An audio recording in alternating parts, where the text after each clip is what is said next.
Olá pessoal, aqui é o professor Emerson.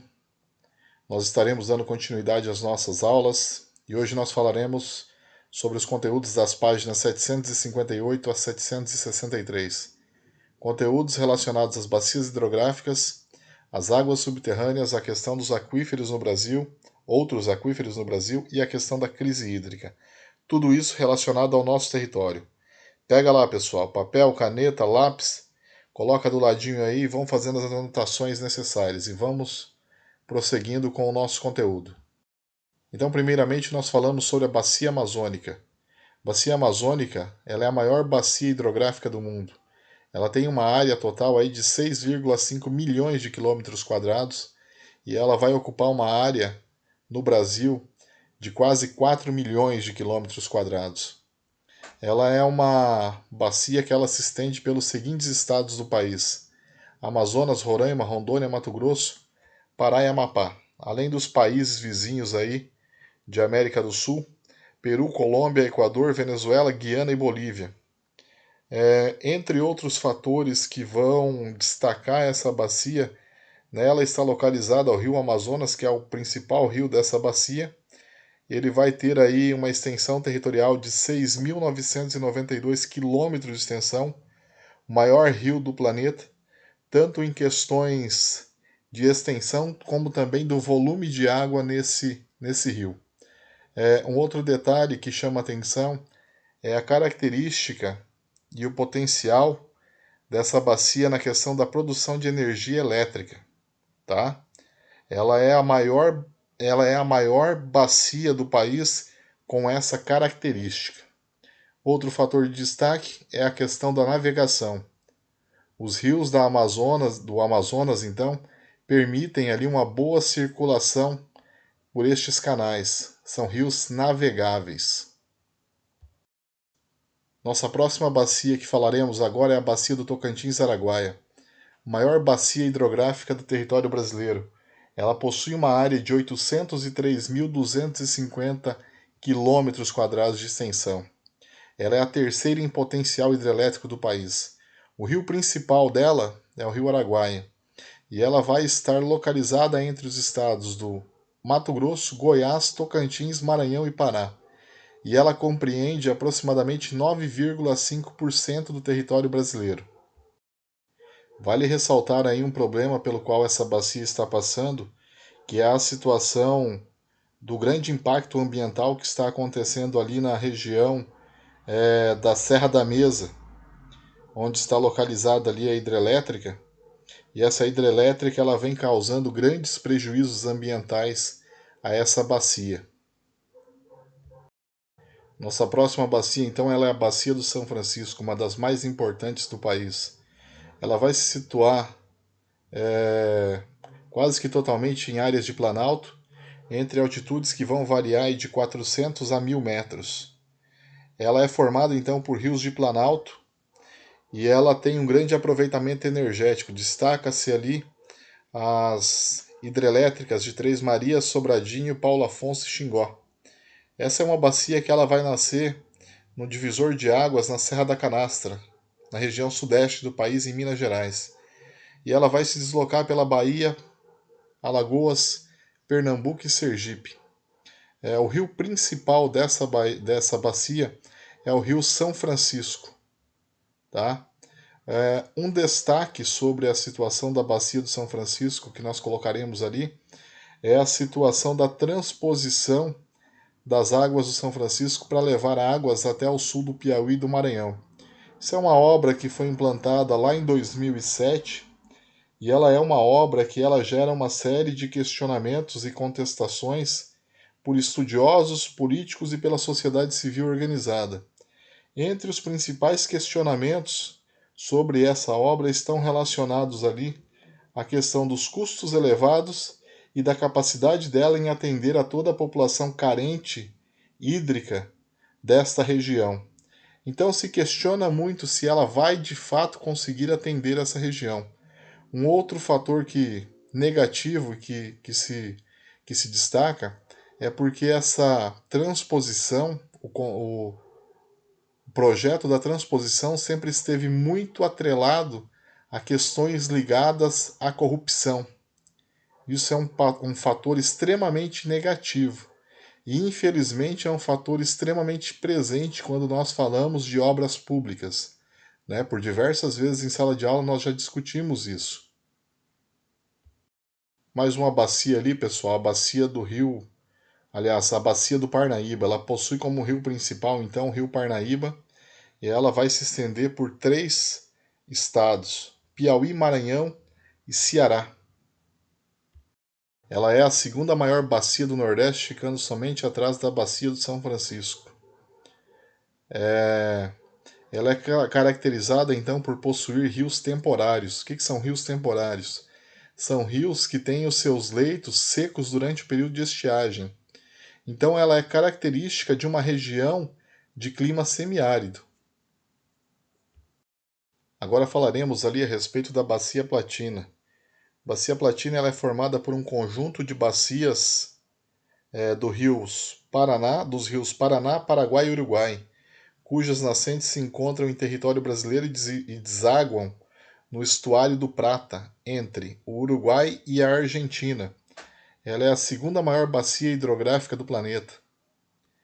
E ela apresenta o maior potencial hidrelétrico instalado. Cerca de 61% das hidrelétricas em operação no país estão nessa bacia, entre elas Itaipu, que logo já citaremos ela. Então, pessoal, ela é constituída de subbacias do Paraná, Paraguai e Uruguai. Então, falando sobre essas subbacias, a primeira que a gente cita ali é a Bacia do Paraná. Bacia essencialmente planáltica, ocupando o primeiro lugar em potencial hidrelétrico do país. Por quê? Porque nela está instalada a Itaipu, tá? Itaipu que ela tem, nos dias atuais, o recorde de produção hidrelétrica do mundo, de energia limpa. Ela não é a maior construção do planeta, a maior construção do planeta é Três Gargantas, mas em produção é Itaipu.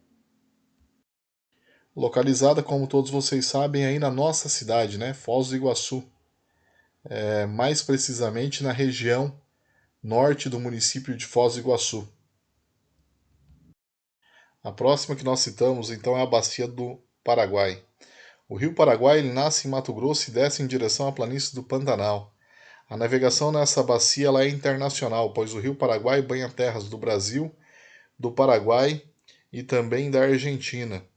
O interessante sobre a questão da bacia do Uruguai que nós temos que lembrar que ele vai permitir o escoamento dos minérios do maciço do Urucum, que são extraídos ali no Mato Grosso do Sul, além também do escoamento das produções agrícolas em direção à região sudeste e da região sudeste do Porto de Santos, vai se deslocar aí para outros continentes. Bacia do Uruguai apresenta um trecho planáltico e outro de planície. Seu rio principal, o Uruguai, ele nasce na Serra Geral, no Brasil, e descreve um grande arco, que serve de fronteira entre o Rio Grande do Sul e Santa Catarina. Ele é dotado de expressivo potencial hidrelétrico. Pessoal, vou citar ali as bacias secundárias, tá? Não vou trazer nesse momento ali as características de cada uma delas. Essas bacias secundárias são Bacia do Atlântico do Nordeste Oriental, Bacia do Atlântico do Nordeste Ocidental, Bacia do Atlântico Leste, Bacia do Atlântico Sudeste e Bacia do Atlântico Sul. E quando pensamos então em Brasil e seu potencial hídrico, nós temos que lembrar também da quantidade de águas subterrâneas que o país possui. Um desses destaques é o Aquífero Guarani. Aquífero que está localizado na região centro-oeste da América do Sul e trata-se do maior aquífero transfronteiriço do mundo. Um aquífero que a gente pode dar também o nome de Aquífero Mercosul, porque ele vai se estender entre Brasil, Paraguai, Uruguai e Argentina. E o Brasil possui em suas terras aproximadamente 2/3 de toda a área total do Aquífero Guarani. E aqui no território brasileiro, então, ele vai se estender por quais estados? Por Goiás, por Mato Grosso do Sul, Minas Gerais, São Paulo, Paraná, Santa Catarina e Rio Grande do Sul, ou seja, os estados da região sul estados da região centro-oeste e estados da região sudeste do país. Agora falo ali para vocês dos outros aquíferos no Brasil. O aquífero Alter do Chão, localizado entre os estados do Amapá, Amazonas e Pará. É considerado desde 2010 o aquífero com o maior volume de água do planeta, com aproximadamente 86 mil metros, aliás, 86 mil quilômetros cúbicos de água do planeta. Um detalhe sobre o Alter-Chão: segundo especialistas, ele conseguiria sozinho atender a demanda mundial por aproximadamente 200 anos, fornecendo 150 litros de água por pessoa. Muito interessante, né? E ele faz parte ali também de um complexo chamado Sistema Aquífero Grande Amazônia, tá? Uma região riquíssima em recursos hídricos. O outro aquífero que eu cito ali, pessoal, é o Karst, localizado no Paraná. Sua formação ele decorre da dissolução de rochas calcárias, tá? Que estão presentes nessa região. Desta forma, as águas das chuvas elas acabam se acumulando ao longo dos seus planos de fraturamento. Beleza? Então a gente vai se encaminhar agora para o final da nossa aula falando a respeito da situação da crise hídrica no Brasil.